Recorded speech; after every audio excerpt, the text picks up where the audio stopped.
Well, joining me now, we have Douglas Brinkley, presidential historian and history professor at Rice University and co-author of The Nixon Tapes, 1971 to 72.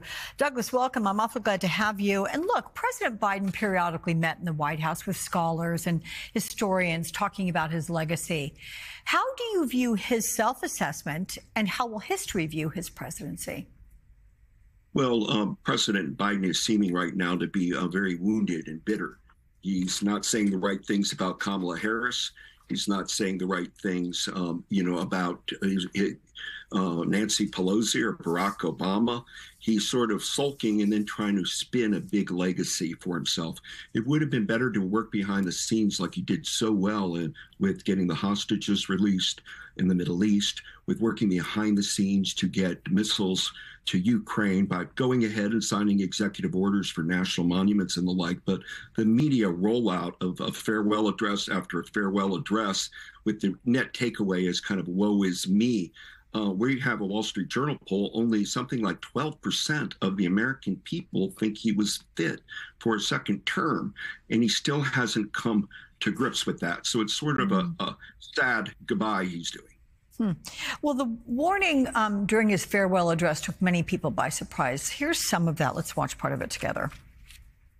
Today, an oligarchy is taking shape in America of extreme wealth, power, and influence that literally threatens our entire democracy.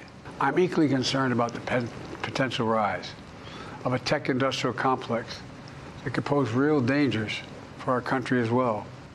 Social media is giving up on fact-checking. The truth is smothered by lies told for power and for profit. We must hold the social platforms accountable to protect our children, our families, and our very democracy from the abuse of power.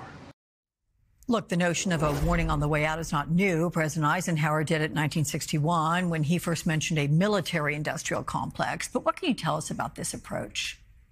Well, when Biden first became president, the entire really tech world was on the Democratic Party side. And now you're seeing the tech world turning to Trump and even MAGA. What happened in those 4 years that Biden couldn't keep the tech world as a player in the Democratic coalition? Obviously, we're all worried about democracy's future, and there is an oligarchy that we have to worry about.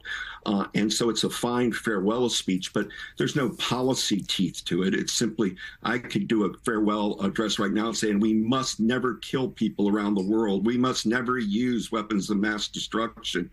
I don't have power.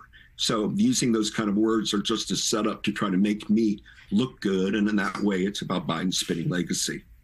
Let me ask you about the way he ended, though, his farewell address with a bit of rhetorical flourish. Let's watch that. Now it's your turn to stand guard. May you all be the keeper of the flame.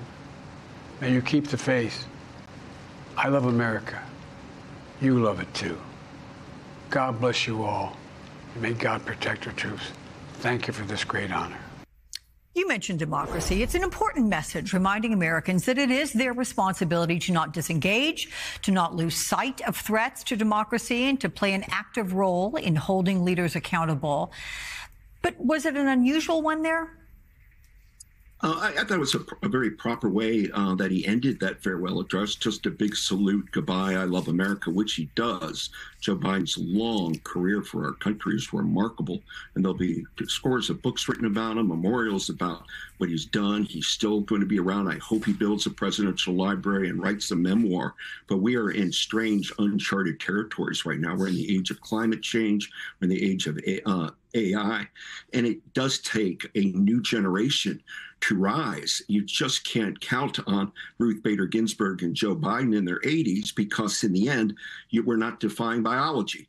And so the Democratic Party has a responsibility to develop fresh leaders promoting democracy starting after the inaugural. Presidential historian Douglas Brinkley, it's always good to get your thoughts on these things. Thank you so much for your time.